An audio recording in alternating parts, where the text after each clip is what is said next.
Hello అండి, welcome to my channel sweet and spicy food అండి. అందరు బాగున్నారా? నా వీడియోలు చూస్తున్నందుకు మీకు అందరికీ చాలా థ్యాంక్స్ అండి.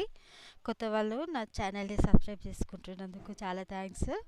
ఇవాళ మంచి చికెన్ కుర్మా చూపిస్తున్నానండి.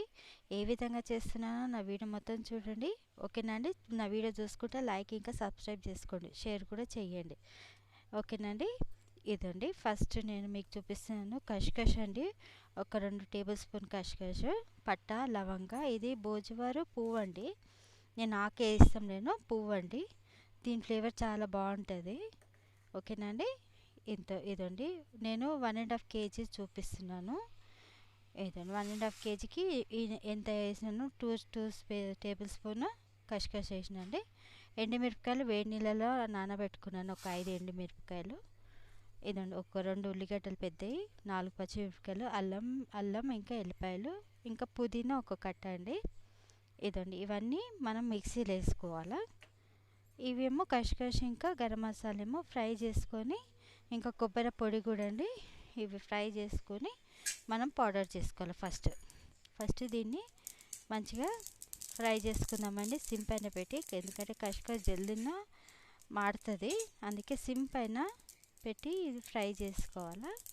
ఒక చిన్న బోలెడంతా కొబ్బరి పొడి అండి, కుడకని వేసుకోవచ్చు, ఇట్లనన్నా పర్వాలేదండి. ఫ్రై చేస్తే ఏంటంటే దీంట్లో ఉన్న ఆయిల్ మంచిగా మంచి ఫ్లేవర్ వస్తుంది అనమాట. లైట్గా మంచిగా ఫ్రై చేయాలండి. కొబ్బరి ఇంకా కష్కష్ గరం మసాలా మంచిగా ఫ్రై చేసి ఇది మిక్సీ గ్రైండర్ పౌడర్ చేసి పక్కకు పెట్టుకుందాం. తర్వాత ఇవన్నీ ఉల్లిగడ్డ, ఎండుమిరపకాయలు, పచ్చిమిరపకాయలు, పుదీనా ఇవన్నీ వేసి పేస్ట్ చేసుకొని పక్కన పెట్టుకుందాం. ఇదండి ఇది 1.5 కేజీ అండి, కడిగి పక్కన పెట్టుకున్నాను. ఇదండి ఉల్లిగడ్డ పేస్ట్, ఇంకా కష్కష్ పౌడరు, కొబ్బరి కష్కష్ పౌడరు, ఉల్లిగడ్డ, పచ్చిమిరపకాయలు, ఎండుమిరపకాయలు, అది పేస్ట్ అండి. పుదీనా వేసి, ఇది నూనె కొద్దిగా వేసుకున్నానండి, ఎక్కువ వేయలేదు. ఎందుకంటే కష్కష్ ఇంకా కొబ్బరిలో ఆయిల్ వస్తుంది కాబట్టి నూనె నార్మల్గా వేస్తున్నానండి, ఎక్కువ వేయలేదు. 1.5 కేజీ చికెన్కి చాలా టేస్టీగా ఉంటుందండి. రోటీకైనా రైస్కైనా సూపర్ ఉంటుందండి. నేను ఏ విధంగా చేసినా తప్పకుండా చేయండి. ఇదండి సాజీర వేసుకున్నాక ఇది మసాలా వేసేసుకోవాలి, ఉల్లిగడ్డ పేస్ట్.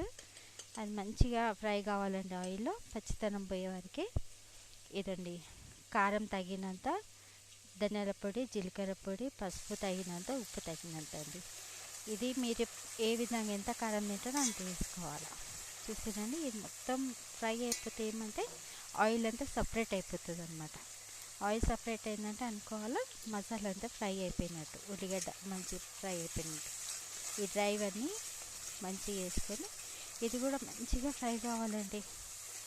మీడియం ఫ్లేమ్లో పెట్టుకొని మంచిగా ఫ్రై చేయాలా. మసాలా మంచిగా ఆయిల్లో చాలా మంచిగా ఫ్రై చేయాలండి, అప్పుడు చికెన్ కర్రీ చాలా మంచి టేస్టీగా అవుతుందండి. ఇదండి ఈ విధంగా ఫ్రై అవుతున్నాక దీంట్లో ఇప్పుడు మనం చికెన్ వేసేసుకుందాం. చూసారా, మసాలా కింద అంటుతుందంటే అనుకోవాలి మంచి ఫ్రై అయిపోయినట్టు. ఇప్పుడు దీంట్లో చికెన్ వేసేసుకుందాం. మంచిగా చికెన్ వేసేసుకొని కలిపేసుకోవాలండి. ఒక చేతితో నేను వీడియో తీస్తున్న, ఒక చేతితో నేను కలుపుతున్నానండి, అందుకే మధ్య మధ్యలో ఆఫ్ చేసి మీకు కలిపినాక చూపిస్తున్నాను. కలిపేసినాక మూత పెట్టి ఒక 5 మినిట్స్ హై ఫ్లేమ్లోనే పెట్టాలండి. ఏదండి నేను నీళ్ళు వేయలేదు, కానీ చికెన్లో ఉన్న నీళ్ళతోటి, ఇదండి నీళ్ళు వేయకుండా కానీ చికెన్లో ఉన్న నీళ్ళ వాటర్ అంతా వస్తుంది కదండి, ఆ వాటర్ తోటి చికెన్ సగం ఉడికిపోయింది. చూసిన గ్రేవీ మంచిగా ఇట్లా దగ్గరకు అయిపోవాలండి. ఇప్పుడు మనం పౌడర్ వేసేసుకుందాం. కష్కష్ ఇంకా కొబ్బరి గరం మసాలా పౌడర్ వేసేసుకుందాం. ఇది వేసేసుకొని కలిపేసుకుందామని మంచిగా ఒక 2 మినిట్స్ దాకా పెట్టాలండి. మీడియం ఫ్లేమ్లో బాగా కలపాలండి. కలిపితేనే మసాలా మంచి ముక్కకు ఇది అంటుతుంది, మంచి మసాలా దిగుతుందండి, చాలా టేస్టీగా ఉంటుంది. చూసారా, ఈ విధంగా మంచి దగ్గరికి అయినాక ఇప్పుడు మిక్సీలో మసాలా ఉన్నది కదండి, కోపలో ఉండే మసాలా, దాంట్లోనే నీళ్ళు వేసుకున్నాను. కోపలో నీళ్ళు వేసుకొని అదే నీళ్ళు వేసేసుకున్నానండి. నేను ఇంకో కొన్ని వాటర్ వేసి కలిపేస్తానని. చూసారా, మంచిగా థిక్ గ్రేవీ అవుతుందండి.